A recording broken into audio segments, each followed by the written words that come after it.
Hello, my name is Heather Beavers and I'm a dental hygienist. I'm going to talk about the importance of dental healthcare providers such as dental hygienists and dentists and our need to form alliances with other healthcare practitioners. Obviously, how healthcare is delivered is a very changing environment, and the dental profession needs to adapt to that also. Oral health is part of total health, and we need to start collaborating more. Signs of disease such as oral cancer, diabetes, autoimmune diseases, and osteoporosis can be detected in the mouth. We need to start practicing in alternate settings such as hospitals. In Florida, in 2010, there were approximately 115,000 emergency room visits related to tooth pain. This cost the taxpayers $88 million, and the issue never gets resolved. An ER visit costs approximately $2,000, and a visit to the dentist to get a tooth extracted costs approximately $400 at the most. So you can see how much dental treatment could be done with that $88 million that taxpayers paid out and that no treatment was ever done. We need to be in pediatric medical offices working together to treat infants and pregnant mothers. I bet you didn't know that cavities are contagious. Babies are not born with the bacteria that cause cavities. It's passed by their parents through kissing, testing their food, sanitizing their pacifiers. And parents need to know that if they have an infection in their mouth or poor oral health, that they are actually passing that on to their children. Infants should be going to the first dental visit by age 1. And we still have providers very routinely recommending their first dental visit at age 3. So what happens at age 3 when the kid goes to the dentist is they normally have a few cavities. So their first visit with the dentist is negative. We need to change that. We need to turn it into a very positive experience. We need to be more proactive and preventative.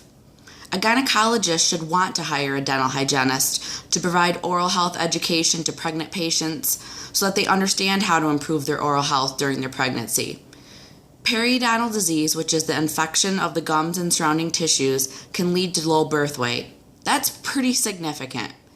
We need to be in cardiologist offices where all cardiac patients receive a comprehensive dental hygiene assessment.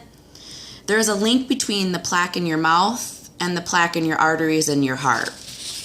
And we need to be in cardiologist's office on the front end battling this. We need to be in schools.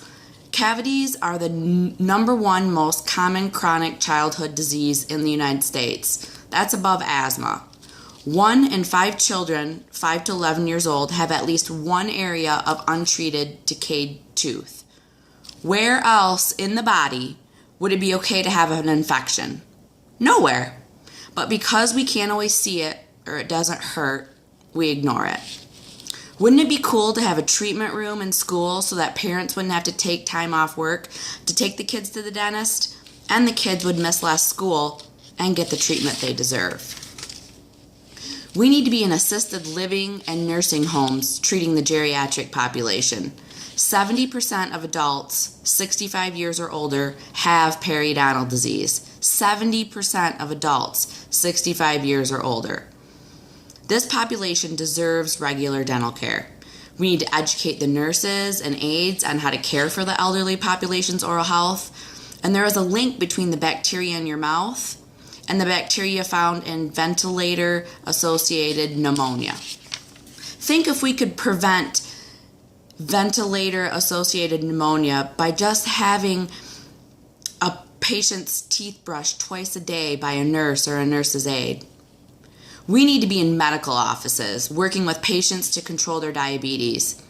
Periodontal disease is a complication of diabetes.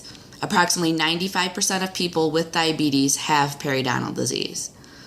Diabetes contributes to more than 200,000 deaths a year. We need to help patients control their periodontal disease so that they control their diabetes.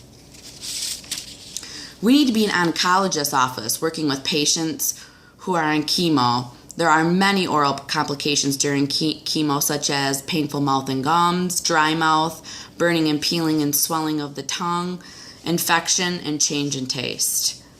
This is a time when patients need us most. Those are just a few examples of collaboration. We need to be strategizing and aligning ourselves with other allied health professionals. The time is right now for making changes and setting new trends in healthcare.